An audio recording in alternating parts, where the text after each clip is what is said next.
Vous êtes là? Non, est-ce que vous êtes là pour le Seigneur? Est-ce qu'on peut se mettre debout, on peut acclamer Yehoshua, le grand roi? Est-ce que tu peux te lever, l'acclamer? Non, est-ce que tu peux vraiment acclamer Yehoshua?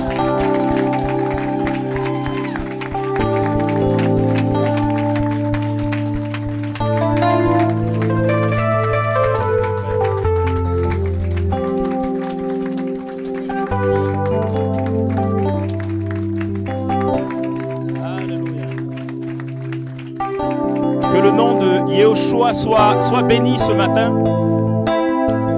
Donc shalom, bonjour à tout le monde. Donc je suis votre frère. Donc voilà, je m'appelle Patrick, je suis votre frère. Et pour ceux qui ne me connaissent pas, et je bénis le Seigneur pour ce matin. Je veux vraiment le glorifier, vraiment l'élever. Parce qu'il est vrai, parce qu'il est vivant. Et nous voulons simplement glorifier son nom. Lui dire combien il est grand. Voilà, tout simplement.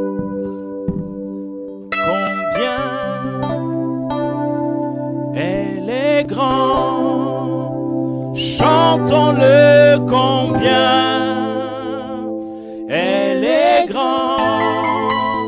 Et tous verront combien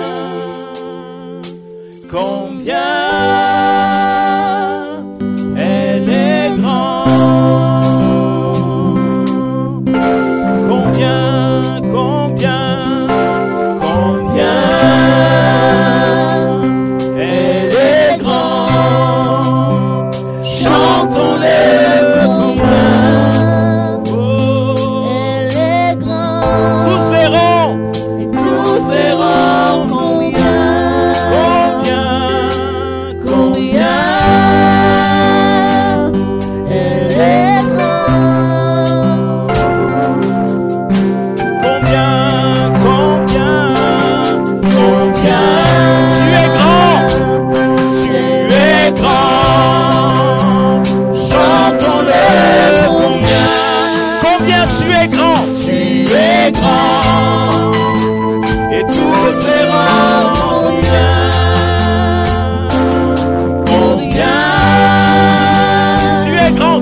Le roi dans sa beauté,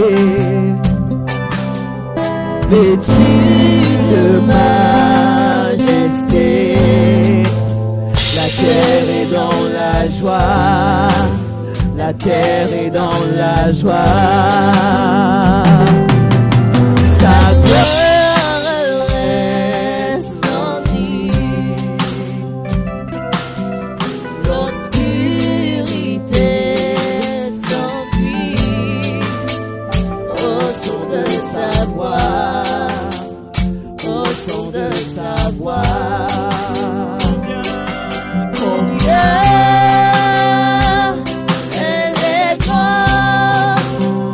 Chantons-les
Seigneur pour ta grâce.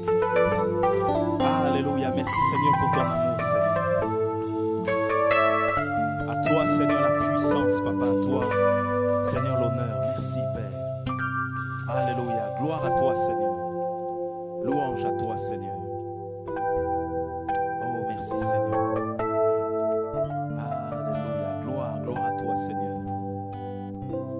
Oh, merci, Seigneur. Merci pour ta grâce. Merci, Seigneur, pour ton amour, Seigneur. Nous t'adorons, nous t'exaltons, nous célébrons ta gloire, chantons.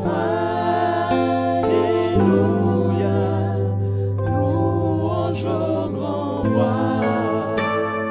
Tu es plus que vainqueur, Seigneur de l'univers. Chantons. Alléluia, l'agneau sur le trône.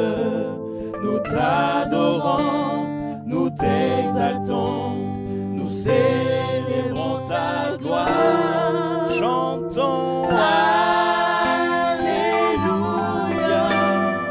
louange au grand roi. Tu es plus que vainqueur, Seigneur de l'univers. Seigneur, tu es plus précieux que l'argent. Seigneur, tu es plus précieux que l'or. Seigneur, Seigneur, tu es plus beau que le diamant. Et rien ne peut se comparer à toi. Chantons, chantons. Alléluia, l'agneau sur le trône. Nous t'adorons, nous t'exaltons, nous célébrons ta gloire. Chantons. Alléluia, louange au grand roi. Tu es plus que vainqueur, Seigneur de l'univers. Oh Seigneur, sois élevé. Seigneur, sois glorifié, Père. Merci Seigneur pour ta grâce, pour ta fidélité, pour ton amour. Et nous croyons, Seigneur, que tu es bon. Croyons, Seigneur, que tu es fidèle. Et nous croyons, Seigneur, que tu es magnifique. Seigneur, merci de nous diriger, merci de nous conduire au nom de Yahushua. Que toute la gloire, la puissance, l'honneur te reviennent au nom de Yahushua. Amen. Amen. Je vais vous demander de prendre, on va prendre nos Bibles dans le livre de Job, Job 42, et nous allons prendre le verset 1er. J'espère que vous allez bien. Amen. Voilà, j'espère que vous allez bien, j'espère que tout va bien avec notre Seigneur. Amen. Donc Job 42 à partir du verset 1er. Job 42 à partir du verset 1er. Job répondit à Yahweh et dit: je sais que tu peux tout et qu'aucun dessein n'est inaccessible pour toi. Amen. Je sais que tu peux tout et qu'aucun dessein n'est inaccessible pour toi. Je pense que l'histoire de Job ou Job, vous la connaissez tous. Amen. Donc je ne vais pas reprendre cette histoire. C'est un homme qui avait vécu beaucoup de combats, beaucoup d'adversités, beaucoup d'épreuves. Et il va déclarer une chose ici, dans ce verset-là. Il va déclarer: je reconnais, je sais que tu peux tout et qu'aucun dessein n'est inaccessible pour toi. Et pour vous donner une petite histoire, en fait, il y a quelques années, il y a pratiquement 10 ans, en fait, lorsque le Seigneur m'a éclairé ce passage, donc je venais de perdre ma belle-sœur qui est morte à 32 ans, une femme qui craignait le Seigneur, qui marchait avec le Seigneur. Donc j'avais été hébergé, j'avais vécu avec mon frère et avec ma belle-sœur. Et je vous assure, ça m'a choqué. J'étais en train de prier, je dis, mais Seigneur, attends, cette femme marchait avec toi. Cette femme te craignait. Cette femme t'obéissait. Cette femme ne vivait pas dans le péché. Et le Seigneur permet qu'elle soit atteinte d'un cancer du côlon. Et nous étions, donc elle a été évacuée à Nantes, parce qu'ils habitaient en Guyane. Donc ils vivent ici, ils partent s'installer là-bas. Et donc on apprend qu'elle a un cancer du côlon. Et puis, on va à l'hôpital, on prie pour elle. Moi, je venais juste d'avoir mon premier enfant, 2-3 mois, elle tombe malade. Et puis, on commence à prier, on commence à chercher le Seigneur par rapport à son état. On fléchit les genoux. Plusieurs personnes de la ville, de l'étranger se mobilisent. On commence à invoquer le nom de Yeshua. On crie au Seigneur, on pleure au Seigneur. Et le Seigneur permet qu'elle reprend de l'embonpoint. Elle avait perdu plus de 30 kilos. Une personne qui faisait pratiquement 70 kilos, qui perd plus de 30 kilos. Donc il fallait voir la maigreur. Et donc, le Seigneur permet qu'elle se rétablisse et reprend de l'embonpoint. Et nous prions, les médecins acceptent qu'elle sorte de l'hôpital. Donc elle sort de l'hôpital, elle a à cœur de faire une réunion comme nous faisons aujourd'hui pour rendre grâce au Seigneur. Une personne en fauteuil roulant qui a perdu plus de 30 kilos, qui a à cœur, qui dit à son mari, j'ai à cœur qu'on fasse une réunion pour glorifier le nom du Seigneur. Et elle témoigne pendant cette réunion. Et nous pensons que c'est terminé. Parce qu'elle dit dans son discours à sa fille, elle nous dit, et a dit à son mari, je vais rentrer à la maison. Et donc nous prions, nous rendons grâce au Seigneur, on finit cette réunion, il y a des témoignages, il y a des choses qui se passent, rechute au niveau de son état de santé. Et nous étions, je ne me rappelle plus de la journée, bref, nous étions un midi avec mon grand frère, avec mon petit frère, on s'apprêtait à manger. Et le téléphone sonne. Sa grande sœur qui était restée à l'hôpital cette nuit-là appelle pour dire elle est partie. Nous arrivons déjà en rentrant dans le taxi, quelle ambiance de plomb, quelle ambiance de mort. C'est-à-dire que plus personne ne parlait. Je pense que le taximan ce jour-là, il a compris qu'il y a quelque chose qui s'était passé parce qu'on disait qu'on allait à l'hôpital. Et le monsieur, dont personne ne parle, parce que tu ne sais pas quoi dire, tu ne sais pas quoi faire. L'appétit est coupé tout de suite, on n'a pas mangé, on est parti direct. Et nous arrivons là-bas, frère. On a commencé à crier, à invoquer le nom du Seigneur, à dire Seigneur ressuscite-la, Seigneur fais grâce, Seigneur agis. En temps normal, je n'aurais jamais touché un mort, jamais. Mais là, je la connaissais personnellement. C'est ma belle-sœur avec qui j'ai habité pendant quelques années. J'ai touché le corps, on a touché, on a invoqué, on a crié, on était en train de pleurer, on a gémi, on a invoqué le Seigneur. Zéro. Rien ne se passe. On appelle des frères qui étaient dans d'autres pays, dans d'autres villes. Ils invoquent aussi le Seigneur, ils crient au Seigneur. Nous crions tous, Seigneur, ramène-la. Rien. Et puis je rentre chez moi. J'étais en train de pleurer. Je dis, mais Seigneur, mais comment, Seigneur, comment tu peux permettre ça, Seigneur? Seigneur, regarde, tu connais sa vie, tu connais ma vie, tu connais la vie de son mari. Tu connais, Seigneur, comment nous te craignons. Seigneur, comment tu peux permettre ça? Et puis le Seigneur m'emmène dans Job 42. Et ce passage m'a choqué jusqu'aujourd'hui. Et le Seigneur me dit, tu sais, en fait, quand tu te maries, tu es en train simplement de gérer, tu es gestionnaire de la femme et de l'homme que je t'ai donné. Mais elle ne t'appartient pas comme tu ne lui appartiens pas. Ça nous choque, hein? Parce que nous disons, la Bible dit en plus, hein, ton corps m'appartient quand on est marié. Amen. Mais il dit en fait, tu gères simplement. Parce que c'est moi qui décide. Et quand le Seigneur me dit, c'est moi qui décide, je dis, Seigneur, je me suis agenouillé, je dis, Seigneur, pardon. Et je ressors de ce temps de prière avec détermination. Je dis, ah Seigneur, donc, en fait, quand nous avons des enfants, nous sommes des gestionnaires de ces enfants. Quand nous avons un mari, une femme, nous sommes, la femme qui a son mari, en fait, nous sommes des gestionnaires de ce que le Seigneur nous a donné. Amen.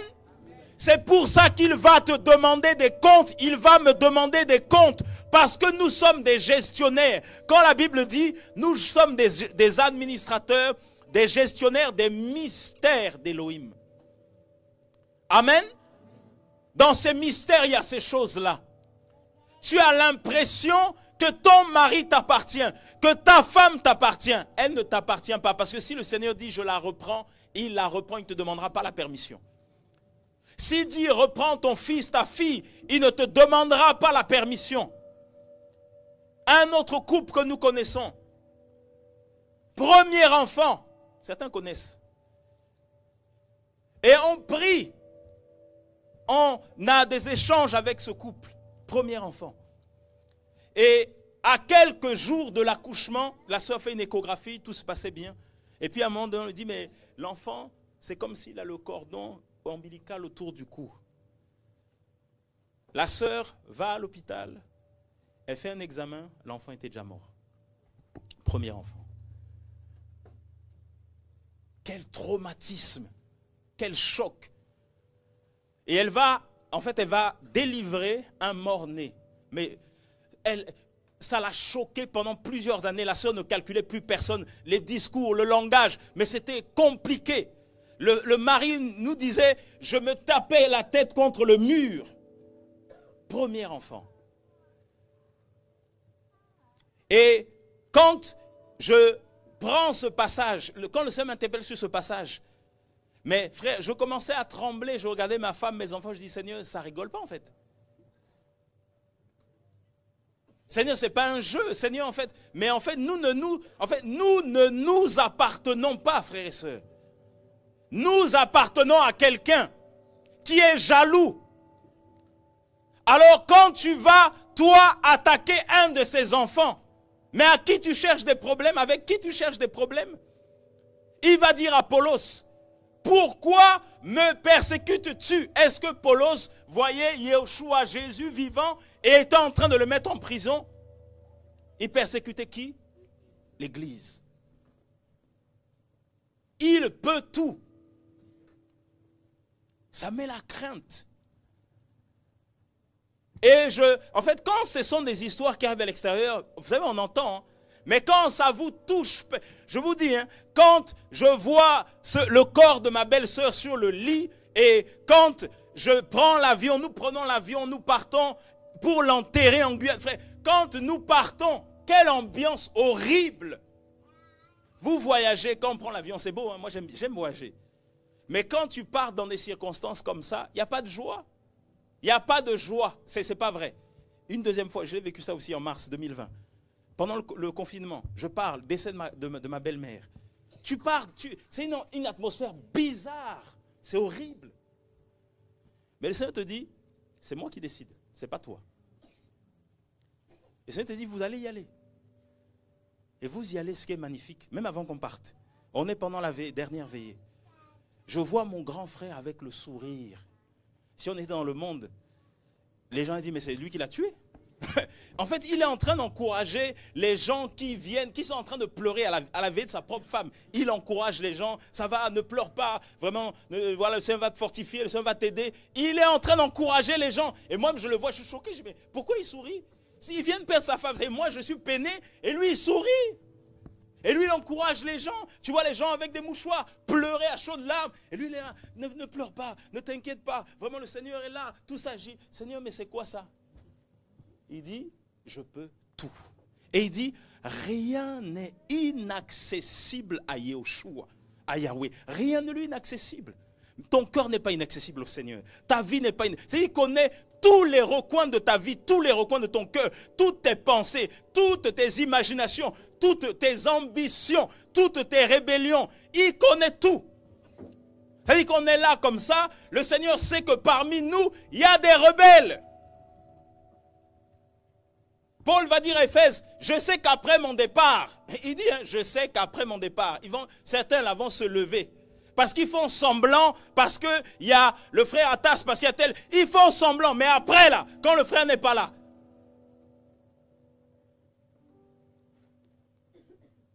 Une sœur me dit, oui, tu sais, à chaque fois que vous vous déplacez, quand vous n'êtes pas là, il y a des frères qui font du désordre. Mais c'est ça, parce que le Seigneur connaît les cœurs, le Seigneur connaît les vies. Amen. Le Seigneur nous connaît. Il n'y a rien d'inaccessible au Seigneur. Et le Seigneur est capable de tout.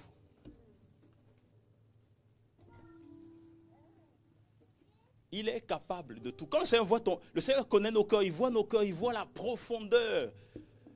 Il sait que, comme il dit aux disciples, à la foule, pardon, il dit, vous ne cherchez pas des signes. Mais vous êtes là parce que vous avez été rassasiés de pain. Vous avez mangé. Vous avez vu que j'ai multiplié j'ai nourri plus de 5000 personnes. Et comme vous avez faim, vous venez à moi, non parce que vous voulez voir des signes du ciel, les signes du royaume. Mais vous venez là parce que vous avez des problèmes sociaux, des problèmes matériels. C'est ce qui vous fait venir. Le Seigneur dit ça à la foule. C'est choquant. Vous imaginez? Dans vos cœurs, vous dites que vous êtes sincères. Mais le Seigneur voit ce que vous serez dans un mois, il sait que tu vas chuter. Dans un an, il sait que tu vas l'abandonner. Cette semaine, je me suis amusé à regarder une vidéo de 2014, lorsque le Seigneur a fait le ménage à Nantes. Je regarde cette vidéo, je vois des têtes. Et avec ma femme, on s'est dit, mais où sont ces têtes-là? Amen. J'ai vu certains qui sont ici encore. Gloire au Seigneur, on tient jusqu'au bout. Et puis, je dis, mais attends, cette soeur-là, je la voyais. Ce frère-là, je le voyais. Mais il est où? Rien n'est inaccessible à Yeshua.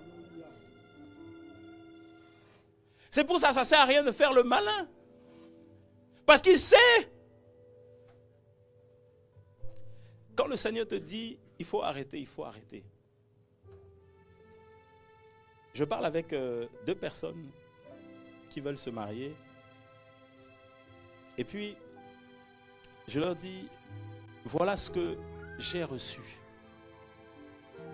On partage. Ensuite, on vous laisse. Amen. Et on vous partage ce qu'on a reçu. Après, vous débrouillez. Je disais à des frères, on ne va plus courir derrière vous à des sœurs. C'est fini. Ça, il y a quelques années, on faisait. Mais on ne court plus. C'est fini. Si tu viens, gloire au Seigneur. Tu ne viens pas, gloire au Seigneur. C'est ton problème, c'est ton histoire. Parce que c'est toi. En fait, on n'oblige pas quelqu'un à chercher le Seigneur. On ne pousse pas quelqu'un à chercher le Seigneur. On ne pousse pas quelqu'un à aimer. Ton père, ta mère, quelqu'un t'a dit il faut les aimer, ça vient du cœur. Ton mari, quelqu'un te pousse à l'aimer, ça vient du cœur. On ne force pas quelqu'un à aimer le Créateur, c'est impossible. On ne pousse pas quelqu'un à marcher dans la sainteté, c'est impossible. On te donne des conseils, après tu fais ce que tu veux. Mais ce qui est magnifique, c'est qu'il dit, je sais que tu peux tout. C'est-à-dire que Job, il va dire, verset 5, j'avais de mes oreilles entendu parler de toi.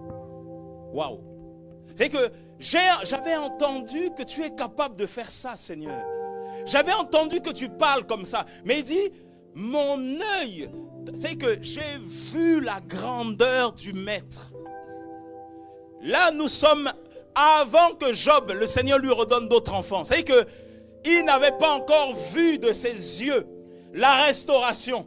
Mais quand le Seigneur l'a emmené dans les profondeurs, quand le Seigneur a commencé à l'enseigner, quand le Seigneur lui a révélé qui il était, Job a dit, avant là, quand j'avais mes enfants, j'entendais parler, quand j'avais toutes ces richesses, j'entendais parler de toi. Mais quand tu m'as emmené, tu m'as dénudé, tu m'as dépouillé, Tu m'as frappé par la maladie. Tu m'as frappé par le décès de mes enfants. Tu as pris mes serviteurs. Tu as tout pris. C'est là en fait que j'ai vu qui tu es. C'est là que j'ai saisi qui tu es. C'est un réveil. Un réveil. Pourtant, quand on lit Job 1, on a l'impression qu'il est réveillé. Hein? Amen.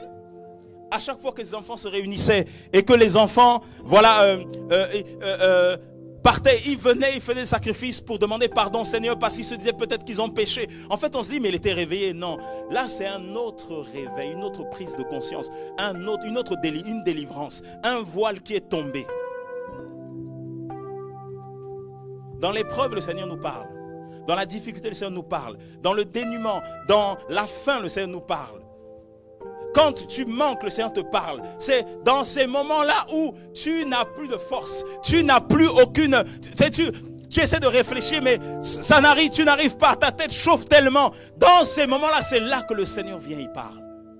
Quand tu ne maîtrises plus rien, quand tu n'as plus de force, c'est là que le Seigneur parle. Là où notre force s'arrête, c'est là que commence celle de Yahweh. Là où notre raisonnement s'arrête, c'est là que la foi arrive. Quand tu n'as plus aucune solution, c'est là que la foi arrive.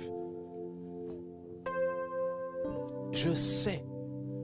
C'est-à-dire qu'il n'a pas seulement entendu. Il dit, j'ai pas entendu. Là, maintenant j'ai vu. Quand quelqu'un a vu comme ça, allez lui dire que Yeshua n'existe pas. Ça va être chaud. Il m'a convaincu. Amen. Il m'a convaincu.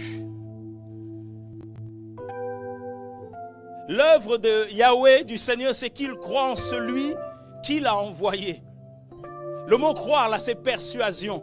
C'est-à-dire qu'il est venu, le Seigneur m'a parlé, je l'ai écouté, j'ai été convaincu. Maintenant, venez me dire qu'il n'existe pas.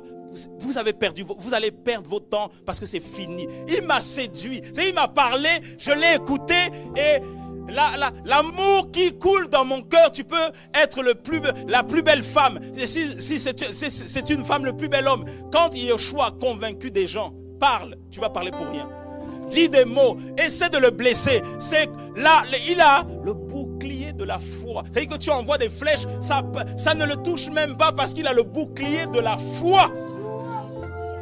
Donc tu es en train de le critiquer, mais ça ne le touche plus. Tu es en train d'attaquer, tu es en train de murmurer, tu es en train de faire du mal, mais tu vois la personne te sourire. Parce qu'il dit, aimez vos ennemis, bénissez-les. Le bouclier de la foi te permet de bénir ceux qui te maudissent. Les gens font des incantations, il n'y a rien qui se passe. Non, le Seigneur, il est terrible. Le Seigneur parle du présent, du passé, du futur. Mon père, je témoigne à mon père là, il y a quelques semaines. Et moi j'aime ça parce que il y a quelques années, je lui parlais du Seigneur et il me disait, comme il était dans des pratiques bizarres, et il me dit, non mais t'inquiète pas, quand je vais mourir, je serai dans les étoiles. Il rigolait. Il y a quelques années, 2019, il arrive. L'âge est en train d'avancer, non? Je commence à lui parler. Je vois maintenant il y a une oreille attentive. J'ai dit dans mon esprit, je me dis c'est parce que l'âge avance. Quand on approche de la mort, là, ça commence le cœur est en train de changer. Hein? Et là, il y a mon grand frère qui appelle et il dit non, écoute, rappelle-moi parce que là on parle des choses sérieuses. Je dis donc ça commence à rentrer. Amen. Ça commence à rentrer. Et puis là, il y a quelques semaines, il y a un mois, je prie. Je priais pour autre chose. Puis ça m'ouvre les yeux. Il a eu un grave accident en 79-80. Un grave accident où la mâchoire inférieure et inférieure ont été refaites. Le dos brisé, tout ça. Et ça, je suis en train de prier. Ça me montre. Avant qu'il travaille avec une autorité, avant qu'ils allaient en mission, il y avait une grande délégation. Et en fait, le Seigneur me dit, regarde.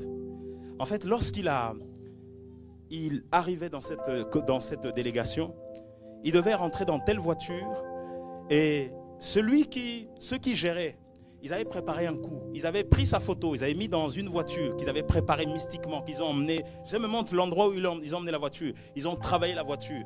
Et quand lui, il arrive, c'est comme s'il devait prendre, je pense, le frère, c'est une voiture. C'est comme s'il devait prendre cette voiture. On lui dit non, rentre dans celle-là. Il rentre dans cette voiture. La voiture était travaillée. Il faut un accident. C'est le seul qui est blessé. Grave accident. Évacué. Il est évacué en France et sa vie a totalement changé. Quand je vois cela, et puis ça me parle d'un de mes frères aussi qui est dans l'armée, ça me parle clairement. Et puis je vais le voir, je lui dis, tu sais ce qui s'est passé il y a plus de 10 ans. Je lui explique ce que je viens de vous dire. Il me dit, ça s'est passé exactement comme ça. Je lui dis, tu vois, j'habite à plus de 8000 km de toi. Mais tu vois comment le Seigneur me montre dans les détails. Une histoire où je n'étais même pas là, je n'étais même pas né. Je lui ai demandé, j'étais né, il me dit non, tu n'étais pas né. J'ai dit, tu vois comment le Seigneur est puissant? Et il était là, il était en train d'écouter. Au fond de moi, je dis, Seigneur, là, il y a un terrain où tu es en train de semer. Il ne peut pas dire que tu n'existes pas. Parce que je lui ai dit, toi et moi, j'étais dans un autre pays, tu es ici. Et je vous assure, quand il m'a dit, ça s'est passé exactement comme ça. J'ai dit, Seigneur, et puis je parle, maintenant j'attaque mon autre frère. J'ai dit, voilà, le Seigneur te dit, si tu es fidèle, le Seigneur va t'emmener là. Et le Seigneur me dit, tu sais pourquoi le Seigneur te dit ça? Parce qu'en fait, ceux qui ont attaqué mon père, le Seigneur te dit, certains sont encore là. Et quelqu'un lui a serré la main il y a quelques mois. La personne lui serre la main, une autorité. Cette personne, quand elle lui serre la main, en fait, elle voulait lui communiquer quelque chose. Mon frère rentre chez lui. Il dort. Et quand il dort, le matin, il se lève et il sent dans la chambre comme une odeur de quelque chose qui est pourri. Et puis, il veut partir, il dit à sa fille, tu peux nettoyer la chambre avant que je parte. Sa fille nettoie, elle commence à nettoyer. Il me dit, là c'est comme si c'est le sommier. J'ai mis un carton au-dessus du sommier et il y a le matelas. Il me dit, tu sais, ma fille soulève. Elle soulève le matelas. Donc il y avait un carton, je précise bien, avant le sommier. Il me dit, il y avait un gros rat qui était mort. Et nous lui disons, tu vois, là où tu travailles, tu vois comment le Seigneur est en train de t'élever. Si tu ne cherches pas le Seigneur, ils sont en train juste de te montrer qu'en fait, en te serrant la main, c'est ta vie qu'ils veulent prendre. Mais nous avons dit, tu ne vas pas mourir. Parce qu'il commençait à avoir des maux de tête, il ne se sentait pas bien. J'ai dit, tu ne vas pas mourir. Ton temps n'est pas arrivé. Et je lui dis, tu vois, ce que le Seigneur t'a dit la dernière fois. En fait, il y a plein de gens là qui, dans les années 80, ont créé ce complot, ont fait créer cette situation, cet accident. En fait, quand tu donnes ton nom, tout de suite, ils se souviennent qu'ils ont fait ce coup. Mais le Seigneur te dit, si tu es fidèle à lui, là où le Seigneur va t'élever, va t'emmener, si tu crains le Seigneur, tu vas voir sa main. Par contre, donne-lui ta vie, cherche-le davantage. En fait, quand nous lisons ces choses-là, le Seigneur, les choses qui sont inaccessibles aux êtres humains, quand tu marches avec le Seigneur, il t'emmène dans des choses où tu n'as jamais été. Il te montre des choses que je dis, j'étais pas né, mais le Seigneur me montre ça et il confirme. Alors, comment pouvez-vous venir me convaincre que Yeshua n'existe pas? Quand moi, le Seigneur me parle de quelque chose, je n'étais pas né, frère, mais c'est terrible. Des choses inaccessibles. Il peut tout. C'est-à-dire toute ta vie là. On s'inquiète pour beaucoup de choses. On gémit pour beaucoup de choses. Mais le Seigneur sur son trône, il dit, calme-toi. Arrête de bouger, arrête de bousculer. Quand ma belle-sœur est morte, elle décède. Avant qu'elle décède, quelques jours avant, elle appelle une sœur qui n'arrivait pas à avoir d'enfant. Elle dit, j'ai besoin de parler. Elle me dit, appelle-moi telle sœur, j'ai vraiment besoin de lui parler. La sœur va. Et puis, quelques mois après, la sœur m'appelle et me dit, tu sais, on a prié pour cette sœur pendant plusieurs semaines avec un frère. Tous les soirs, on allait là-bas. Son mari l'avait mise dehors parce qu'elle était stérile. Et la sœur m'appelle plusieurs mois après. Elle me dit, tu sais, quand je suis allé voir ta belle-sœur, avant qu'elle meure, c'est une véritable femme du Seigneur. Même si elle est partie, elle me dit, tu sais, je suis enceinte. Comment nous avons acclamé le Seigneur? Vous savez, le Seigneur lui a dit, avant qu'elle parte, appelle telle femme. Elle parle avec elle, elle prie pour elle. Elle part, elle meurt. Quelques temps après, la sœur tombe enceinte. Et aujourd'hui, elle est tombée enceinte une fois. Elle a eu des jumeaux. Après, je dis, Seigneur, mais tu es magnifique. Comment aller dire à cette sœur que Yeshua n'existe pas? Allez lui dire. Son mari, médecin, cardiologue, l'a mise dehors parce que toute la famille disait n'arrive pas à avoir d'enfant. Elle va voir une sœur qui a le cancer, qui a perdu plus de 30 kilos, qui a maigri, qui est sur son lit de mort. On lui a dit, soins palliatifs. Ça y est, les médecins disent, on n'a plus rien à faire pour elle. Mais par contre, ça c'est ce que les gens voient. Hein. Mais dans l'esprit, il y a la vie. Amen. Dans l'esprit, il y a la vie. Elle est part. Et l'autre enfantin. Non, 1, 2, 3. Le Seigneur, il est capable de tout. Et là, c'est incompréhensible, frère et soeur. Dis, mais Seigneur, comment tu as donné la vie à cette dame-là en donnant ses enfants, mais tu n'as pas pu lui donner la vie à elle parce que c'était son temps. Amen.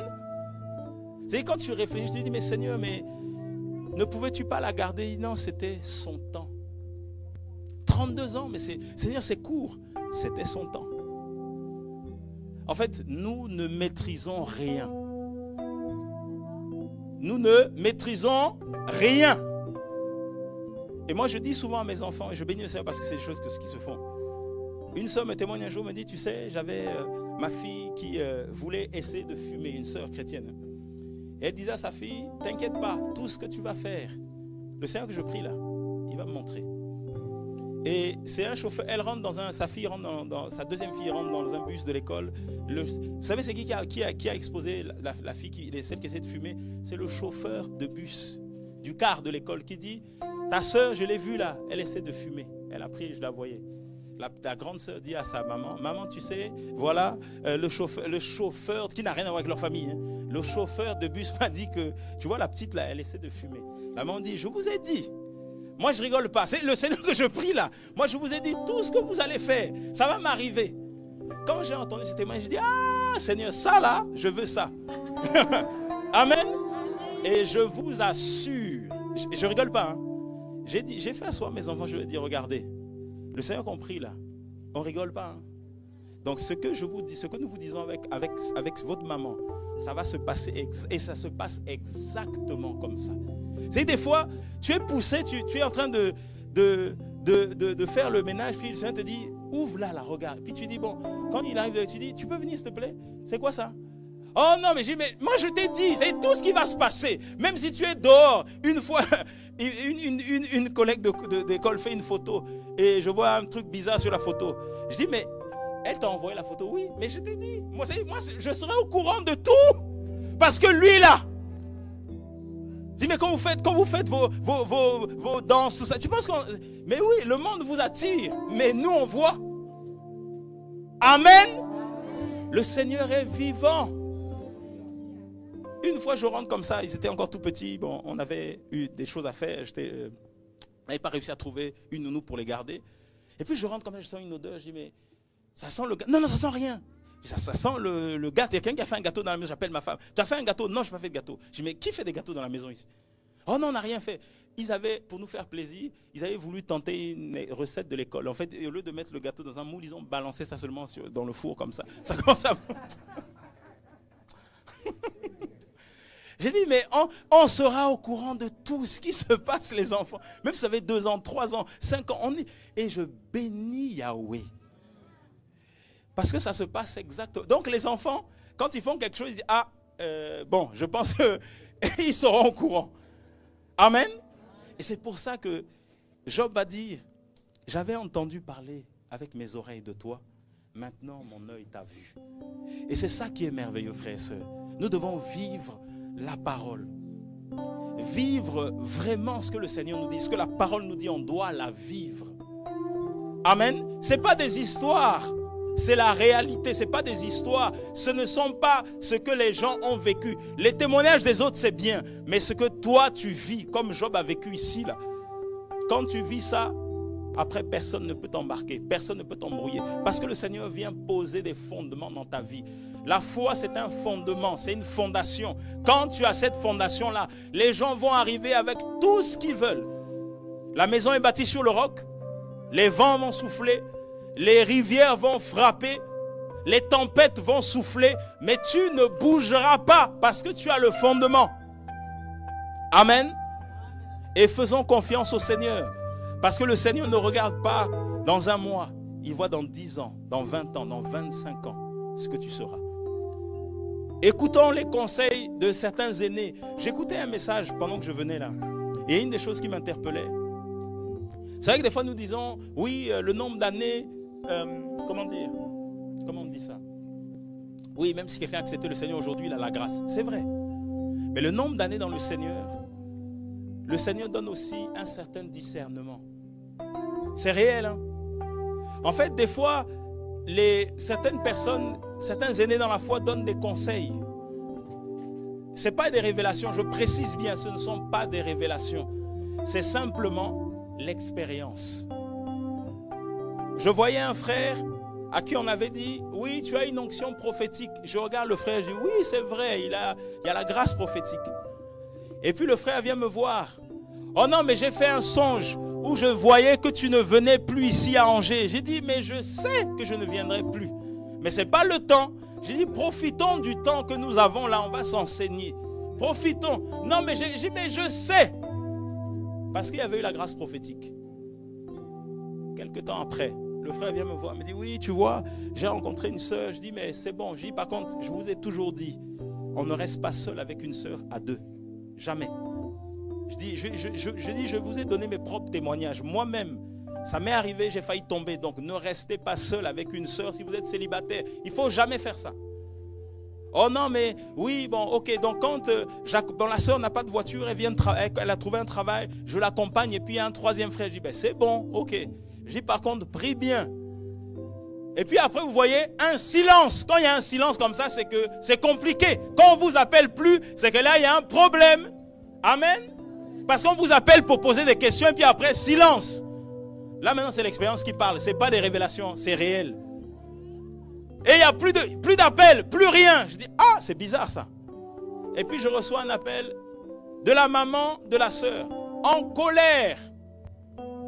Qu'est-ce qui s'est passé? Oh non, il a touché ma fille. Ah, ok. Je reçois l'appel de la maman du frère qui venait aussi à l'assemblée en pleurs, qui était en train de se culpabiliser. J'ai raté parce que j'ai dit, maman, tu n'as rien fait. On se voit demain, on débarque là-bas. Avant qu'on débarque, ce frère-là m'appelle. Oh non, mais tu sais, t'inquiète pas, hein, moi je vais l'épouser. Je dis, frère, arrête-moi tes histoires là. Oh, je vais l'épouser. J'assume. Je dis, attends, mais avant de dire ce que tu te rends compte de ce que tu as fait? Tu te rends compte? C'est on vous a donné des conseils. Oh non, mais voilà, à un moment donné, il n'embarquait plus le troisième frère. Maintenant, il partait à deux. Et là, on n'appelle plus pour demander des conseils. Pour dire, mais tu sais, on ne pose plus de questions parce que dans le cœur, il y a autre chose qui est rentré. Et qu'est-ce qui s'est passé? Comme la maman était sur Paris, mais ils ont couché ensemble. On a ramassé le frère. Et puis le lendemain, on s'est vu avec les parents. Je vous assure, mais c'était terrible. On est resté toute une journée à régler ça. La maman de la fille dit, mais ma fille était vierge. Et elle dit, j'imagine le frère nu dans ma maison. Elle pète un scandale. Elle dit, mais c'est quoi ça? Qu'est-ce qui se passe? Quelqu'un qui prêchait, hein, un jeune qui est en seconde, qui exhortait des fois. La maman en colère. Elle dit, en plus, tu sais que son papa est musulman. Si je dis ça à son père, elle a des grands frères qui habitent sur Paris. Ils débarquent, mais ils te cassent la figure. Je dis, maman, attends, s'il te plaît, n'aborde pas ce volet-là parce que là, c'est compliqué. Et ne dis même pas ça à son père parce que vous savez, les musulmans, c'est chaud. Hein, pour sa propre fille, sa première fille, c'est chaud. Et on a calmé la maman. On a repris le frère. Et puis, on dit, ben, demain, devant l'assemblée, on vous expose. Et tu sais, tu prêches plus, tu t'assois, c'est fini. Celui qui m'avait dit, oui, j'ai fait un songe, tu ne viens plus. Je t'avais dit. Hein. Oh non, tu ne viens. Nous, on va prêcher. Le message, ça voulait dire ça. Hein, c'est ne viens plus, maintenant, nous, on va prêcher. C'est bien. Mais par contre, c'est pas parce qu'on t'a dit que tu es prophète que c'est tout de suite. Et aujourd'hui, il est dans le monde, hein, bien comme il faut. Un deuxième aussi qui avait eu le même discours que lui, dans le monde aujourd'hui. On ne joue pas avec le Seigneur. C'est le Seigneur nous voit nos ambitions qui sont cachées. Le Seigneur il voit bien ces choses-là. Et le Seigneur nous enseigne vraiment. Ne cherche pas ça, il ne faut pas chercher ça. Amen. Amen. Ne cherchons pas à être, ne nous mettons pas à côté des prédicateurs ou des anciens pour qu'on puisse aussi, pour faire semblant ou pour qu'on puisse nous élever. Il faut refuser ça. Amen. C'est certains se cachent, hein, ils te collent toujours et puis tu te dis, ah c'est un frère qui est bien, vraiment, il veut apprendre. Non, il a une ambition, il ne veut pas apprendre. Il a une ambition pour être propulsé. Celui qui élève, c'est le Seigneur, ce n'est pas nous. Amen. Non, mais la sœur là est toujours collée à côté de la femme du frère. Attention, je ne dis pas que tout le monde est comme ça, mais il y a certains, certaines ou certains, c'est comme ça. Ils collent parce qu'ils veulent obtenir quelque chose. Ils font semblant d'écouter, mais derrière, il y a des ambitions. Le jour où vous leur donnez simplement le micro, ils disent « Ah, c'est ce que j'attendais depuis longtemps. » Et puis ça va mettre comme un à qui on avait dit que voilà, il avait une grâce. Dans une petite salle, un petit appartement, il emmène un pupitre. Il met un pupitre, il met ses lunettes et puis là, voilà, et puis ça commence maintenant à prêcher. Puis un des anciens débarque et dit « Ah, mais c'est quoi ça? Oh non, mais je suis en train d'exercer. Tu exerces quoi? Dans un petit appartement comme ça, il faut mettre un pupitre. Tu n'as pas besoin de pupitre. Il y a un certain, on va à Cholet. Je vois les frères avec des enceintes comme ça dans un petit... Je dis, mais vous êtes des malades. Tu sais, les voisins ne dorment plus en fait. Et puis ça tape, ça joue, tout ça. Je dis, mais c'est un petit appartement, c'est même pas une salle. Et puis quand vous parlez, les gens ne comprennent pas non plus. Oh non, vous êtes contre nous. Mais on est contre vous, pourquoi? Amen. Le Seigneur nous voit. Le Seigneur connaît. Amen. Que toute la gloire revienne au Seigneur. Frères et sœurs, avançons avec Yoshua. Soyons à l'écoute. Et vraiment que le Seigneur nous aide vraiment à être convaincus, persuadés par Yoshua. Si tu es persuadé par le Seigneur, tu es convaincu par le Seigneur dans ta vie personnelle, pas avec les frères et sœurs, mais toi d'abord. Si l'œuvre du Seigneur se fait dans ta vie personnelle, rien ne va t'éloigner du Seigneur. Je dis bien rien. Parce qu'il dit que rien n'est inaccessible à lui. Il n'y a rien. Le Seigneur t'éclairera, le Seigneur te montrera, le Seigneur te guidera. Il dit, Yahweh est mon berger, je ne manquerai de rien. Donc le Seigneur va te guider, le Seigneur va t'orienter, le Seigneur va marcher devant toi et tu seras à sa suite. Et tu vas rester ferme jusqu'au bout. Parce que le Seigneur revient. Le ciel attend les hommes et les femmes qui l'ont vraiment accepté dans leur vie. Le ciel attend les élus d'Élohim. Le ciel attend les véritables enfants d'Élohim. Le ciel nous attend. On a un grand rendez-vous. Un rendez-vous qui nous attend. Un rendez-vous où vont se rassembler, habillés d'un même vêtement, des hommes et des femmes qui auront accepté de renoncer à leur vie sur terre pour le Mashiach toute leur vie. Pas un mois, pas une semaine, pas un jour, pas des années, mais toute leur vie. Et ce grand rendez-vous, frère, c'est pour bientôt. Préparons-nous à la rencontre d'Élohim. Seigneur, merci pour ta grâce. Sois béni, sois élevé. Seigneur, merci, Père, parce que tu es fidèle. Merci parce que tu n'as pas changé. Et Seigneur, garde-nous fidèles à toi, Papa. Merci de nous parler, merci de nous convaincre, merci de nous briser, de nous modeler, de nous façonner, Père. Donne-nous la forme qui te plaît, Seigneur. Au nom de Yeshua, accompagne-nous. Sois béni, sois élevé au nom de Yeshua. Amen. Que toute la gloire revienne à Yeshua.